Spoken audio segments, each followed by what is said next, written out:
Hi students, so for part 2 of our lab we are going to prep a simple logo type image for laser engraving. So you guys are going to hop over to Google Classroom and you should see the materials for lab 2, and if you click on logos.jpg you'll see this image show up, and you can do a right click copy, minimize Chrome, and do an edit paste, and there we have it.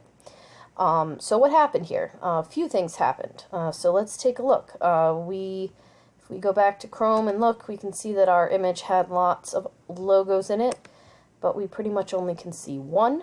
That is because our design file is very small and our logos are very big, so they're kind of going off the paper here for the time being. But that's fine. We'll deal with that in a moment. If we hop over to our layers panel, we see that now we have an additional layer besides the background. We have our layer that has our logos in it now. If you look to the left, you'll see this little eyeball. If we click the eyeball, it disappears. It doesn't seem too useful for us now, but in the future, when you're working with many layers, it can be beneficial to be able to temporarily hide a layer if you don't need it. So let's see, what can we do? If we have our Move tool selected, we can click and drag, and we can move our image around on the canvas. Alright, so that's one thing we can do.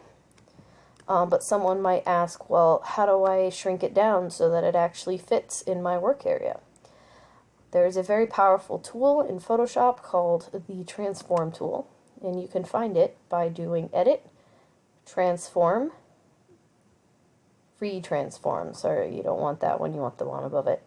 You might notice there's also a keyboard shortcut, Control T for Transform. I'm going to do the keyboard shortcut, so Control T. You'll see that now there is a bounding box around our image that shows us the outer boundaries of our image. So we can click and drag the corners, but before we do that, hold down the Shift key while dragging, and that will keep the dimensions of our image the way we want. So I'm gonna leave it at this for now. I'm gonna move it over here, and to finish the transformation you click Enter on your keyboard. Alright, so does the full image fit? No, it doesn't, but that doesn't matter, because for the purposes of this project you're going to be picking one of the logos that you want to engrave, and we're going to be getting rid of the others. So I'm going to do the 7-Eleven logo, and I'm going to delete everything else. So let's take a look at how we could do that. In Photoshop there are often many different ways to do the same thing, and the more skilled you get, the more you'll start to really see which are the right tools for the right job.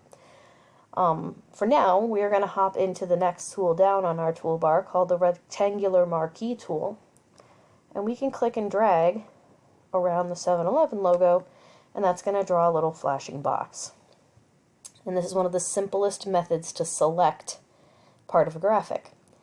Now, one thing that tends to happen to rookies who are using Photoshop is they get stuck with a selection and they don't know how to get rid of it. Quickest way to do a deselect is Control D on your keyboard. Gone. Another way that you can do it is click outside of the selection. Away it goes. Alright, so those are two ways you can get rid of it. Alright, so right now the flashing box is around the 7-Eleven logo, so that means that that is what's selected. Everything else is not. But I want to keep the 7-Eleven logo and delete everything else.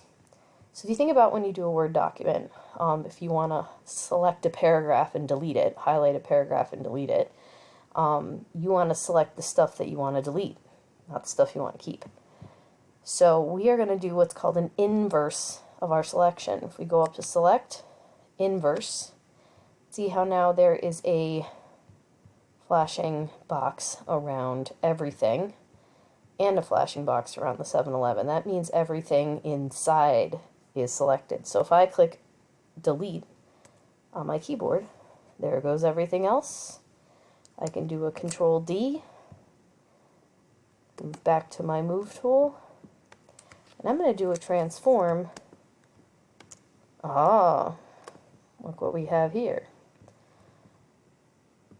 it left, the stuff that was off the page didn't get deleted, but it doesn't matter because we can't see it anyway.